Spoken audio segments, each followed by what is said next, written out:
So I saw a wood pigeon trying to drink from the pond, but it was all iced over, so let's try and de-ice it so that the pigeon can have a drink.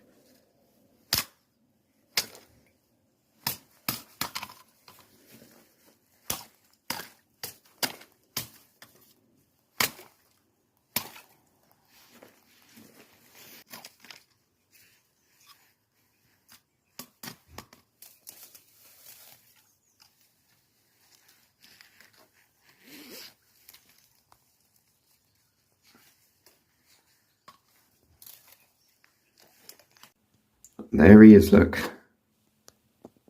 About to drink from the bit I de-iced.